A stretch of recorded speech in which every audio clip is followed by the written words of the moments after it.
welcome to Easy Play Piano. If you're new to piano improvisation or ready to pick up a few new tips and tricks, then you found the perfect place to begin your piano improvisational journey. If you're feeling confused about how to arrange chords and want to feel confident improvising at the piano in any social situation, don't miss your chance to sign up for a free consultation below and let's chat. I'll leave a link down below in the description box. I help people just like you go from confused and confident to improvise at the piano in any social setting. Don't forget to like, subscribe, and hit the notification bell so you won't miss a lesson. So if you're ready, let's get started. This lesson, we're going to be looking at what I really believe are probably two of my favorite chord combinations. Now I know I say this a lot, but honestly, I think these two chords in combination are probably some of my favorites. So if you want to add a really smoky sound, a really sultry sound to your improvisation, this is the perfect lesson for you. So we're going to break this down to start with. So if you're newer to piano, you're probably going to have to pause and watch this video a few times. But if you've been studying my lessons with me, you'll probably know how this all pans out. So we're going to play with the D minor chord in our right hand, D, F, and A, and we're going to add that seventh in. So we're going to move from the D minor chord, adding that C to make it a seventh. Now, you've probably have noticed this before. I like to invert my chords a lot. So to keep things really simple, we're going to throw that D on top, and now we have the inversion of our D minor seventh chord. Now, to make it a D minor ninth chord, bear with me, okay? So we've taken our D minor, add the seventh, inverted it. Now, in order to make it a ninth, we're going to have to add in a note, okay? So the note we're going to add in is actually the E, okay? Because to make it a ninth, you have 8 notes. That's an octave, so 8. Now, to make it a ninth, you have to go out one more note, which is the E.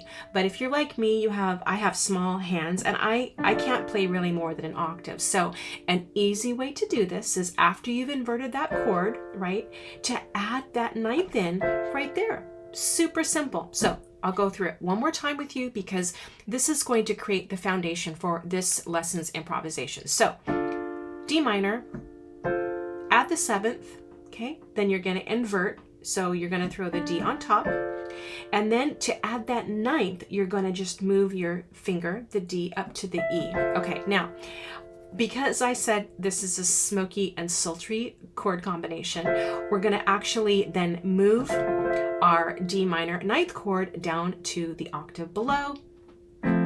So this is now where it lives. So as you can see, I have this purple on the score to match the keyboard. Now I want you to emblazon this chord in your mind's eye because we're going to come back to it. So let's play the whole chord progression together just here so you can hear how we get to our beautiful first chord. So I'm going to play the D in the left hand as an octave. This is optional. I just want to ground the chord. So here we go. Adding the seventh. I'm going to invert it, add the ninth, and then I'm going to throw it into the lower octave. How it's so beautiful already, and we've only just scratched the surface with one chord. Now we're going to look at our second chord. So we're going to start with the really basic simple G major triad, G, B, and D, and we're going to add that seventh in, which is F. Now you know that I like my seventh chords. It's just one of my go-tos. All right, so now we're going to do something that I also do a lot, is we're going to invert that seventh chord. So what that means is we're going to take that G and we're going to throw it on top of the chord. So now the chord reads B, D, F, and G. Okay, now I know you're thinking, are we going to invert it again? And the answer is yes, and there's a very good reason. Just be patient and bear with me. So now we're going to throw that B to the top of our chord. So now our new chord is D, F, G, and B. Okay, now you're thinking, oh my goodness, are we actually going to invert it again? And actually we are. So now we're going to take that D and we're going to throw it on top one more time. So now the new chord is F, G, B, and D. Okay, so all we've done is just inverted the G seventh chord.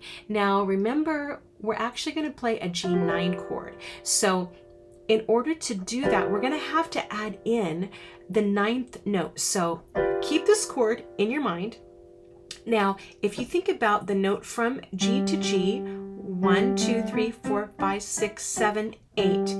That's 8 notes, but we need a 9. So we're going to have to go outside the octave and add the A.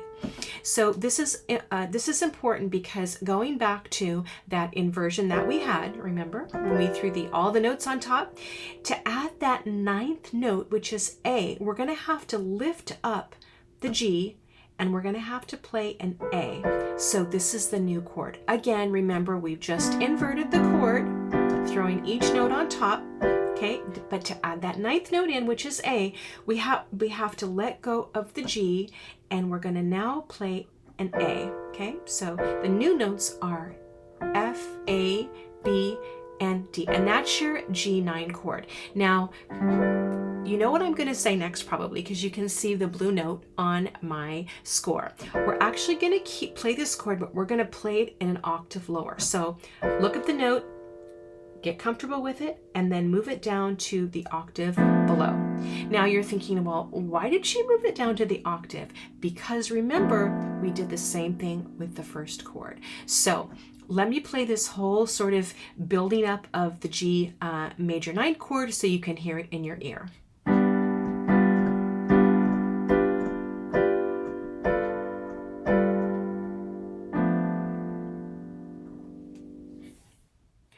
Now it becomes clear to you why we moved the notes down to the octave. So the first chord, D minor 9, moving to the beautiful G major 9.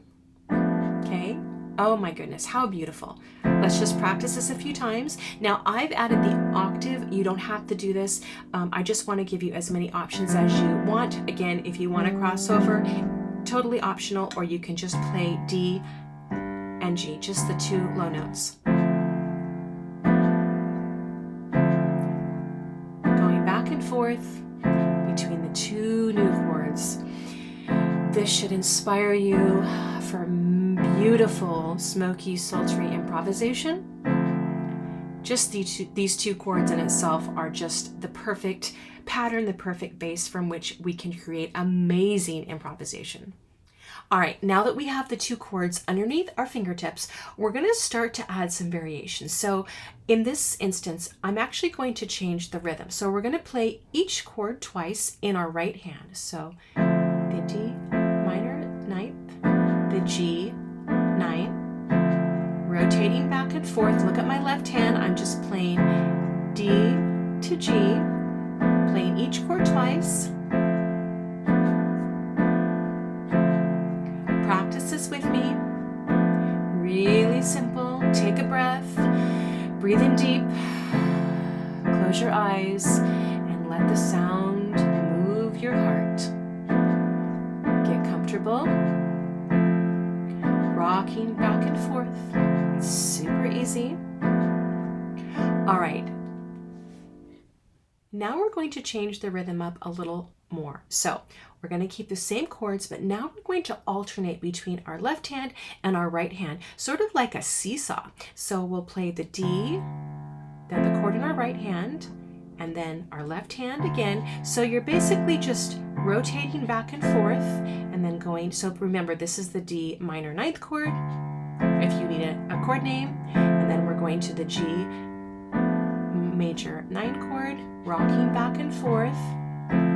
Just go back and forth, play it a few times. I'll speed the tempo up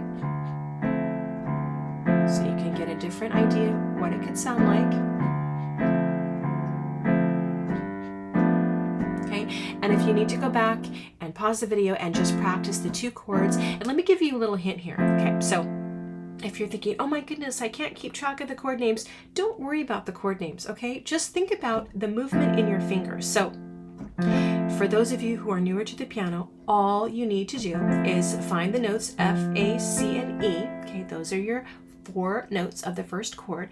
And then all you're going to do, you're going to keep your F and your A, keep those 2 fingers down, and you're going to move the C and the E each down 1 note down to the next white note to B and D. So from C to E to B to D. It's that simple, okay? It doesn't have to be complicated. So again, practice this until you feel really comfortable moving back and forth between the two chords. And again, if you don't like this rhythm, you can totally change the rhythm. And this is what we call creating an improvisation. Now I wanted to show you a little variation. Now, if this looks scary to you, don't worry. Okay, this is simply to inspire you. So a variation can mean different inversions of the chord. It can mean different rhythms, anything you want it to look like. So for this variation, as an example, I'm actually going to start back in the root position. Remember we looked at that at the very beginning? Then I'm going to move up to the second inversion, and then I'm going to move to our other chord. So it should sound something like this.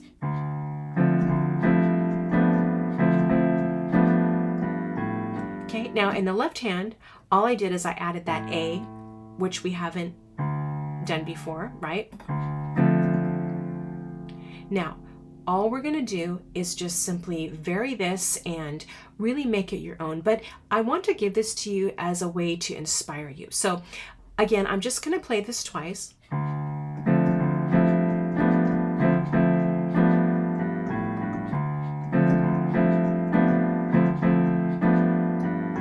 Okay, make it your own, play with it, improvise with it. Here's another example of a way that you can play more and improvise more with the same chords.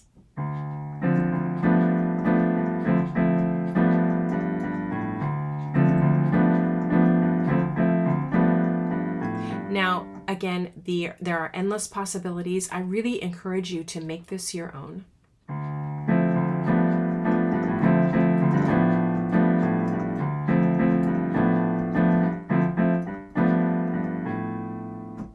Now I've left this intentionally blank because I want you to explore.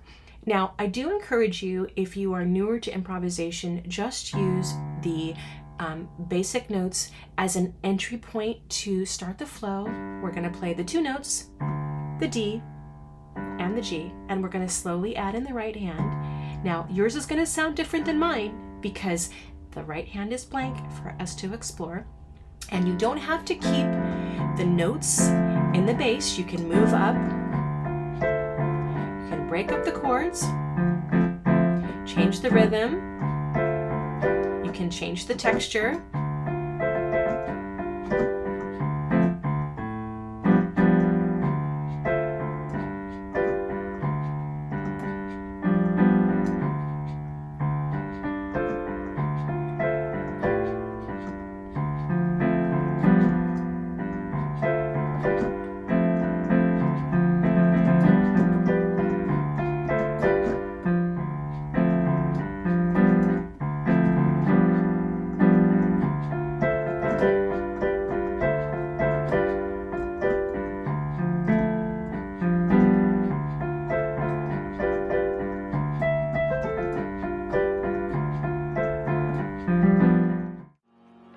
Congratulations, you've completed this lesson. Don't forget to subscribe, and I'll see you in the next lesson.